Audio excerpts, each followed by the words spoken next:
Hi friends, ಇವತ್ತು ನಾನು ನಿಮಗೆ ಕನ್ನಡದಲ್ಲಿ ಎಷ್ಟು ಡೈರೆಕ್ಟರ್ಸ್ ಇದ್ದಾರೆ ಅಂತ ನಾನು ಅವ್ರ ಬಗ್ಗೆ ಎಲ್ಲ ತೋರಿಸ್ಕೊಡ್ತೀನಿ.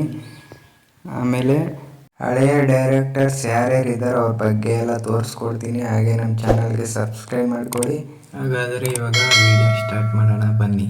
ಫ್ರೆಂಡ್ಸ್, ಮೊದಲ ಹಳೆಯ ಡೈರೆಕ್ಟರ್ ಯೋಗರಾಜ್ ಭಟ್. ಎರಡನೇ ಡೈರೆಕ್ಟರ್ ಬಂದು ಎಸ್ ನಾರಾಯಣ್. ಮೂರನೇ ಡೈರೆಕ್ಟರ್ ಬಂದು ಗಿರೀಶ್ ಕಾರ್ನಾಥ್. ನಾಲ್ಕನೇ ಡೈರೆಕ್ಟರ್ ಬಂದು HR ಭಾರ್ಗವ್. ಹಾಗೆ ಐದನೇ ಡೈರೆಕ್ಟರ್ ಬಂದು ಶಶಾಂಕ್ ಎಂಬ ಡೈರೆಕ್ಟರ್.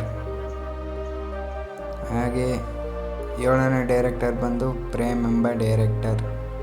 ಎಂಟನೇ ಡೈರೆಕ್ಟರ್ ಬಂದು BV ಕಾರಂತ್ ಎಂಬ ಡೈರೆಕ್ಟರ್. ಒಂಬತ್ತನೇ ಡೈರೆಕ್ಟರ್ ಬಂದು ತಲಕಾಡು ಶ್ರೀನಿವಾಸ್ ನಾಗಭರಣ. ಹಾಗೆ ಹತ್ತನೇ ಡೈರೆಕ್ಟರ್ ಬಂದು ದಿನಕರ್ ತೂಗುದೀಪ. 11ನೇ ಡೈರೆಕ್ಟರ್ ಬಂದು ಗುರುಪ್ರಸಾದ್ ಎಂಬ ಡೈರೆಕ್ಟರ್.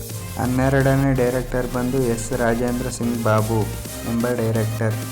13ನೇ ಡೈರೆಕ್ಟರ್ ಬಂದು ರಾಜ್ B ಶೆಟ್ಟಿ ಎಂಬ ಡೈರೆಕ್ಟರ್. 14ನೇ ಡೈರೆಕ್ಟರ್ ಬಂದು ರಿಷಬ್ ಶೆಟ್ಟಿ ಎಂಬ ಡೈರೆಕ್ಟರ್. 15ನೇ ಡೈರೆಕ್ಟರ್ ಬಂದು ಕಾಶಿನಾಥ್ ಎಂಬ ಡೈರೆಕ್ಟರ್. 16ನೇ ಡೈರೆಕ್ಟರ್ ಬಂದು ರಕ್ಷಿತ್ ಶೆಟ್ಟಿ ಎಂಬ ಡೈರೆಕ್ಟರ್. 17ನೇ ಡೈರೆಕ್ಟರ್ ಬಂದು ತರುಣ್ ಸುಧೀರ್ ಎಂಬ ಡೈರೆಕ್ಟರ್. 18ನೇ ಡೈರೆಕ್ಟರ್ ಬಂದು ರಿಯಲ್ ಸ್ಟಾರ್ ಉಪೇಂದ್ರ ಎಂಬ ಡೈರೆಕ್ಟರ್. 19ನೇ ಡೈರೆಕ್ಟರ್ ಬಂದು ಪ್ರಶಾಂತ್ ನೀಲ್ ಎಂಬ ಡೈರೆಕ್ಟರ್.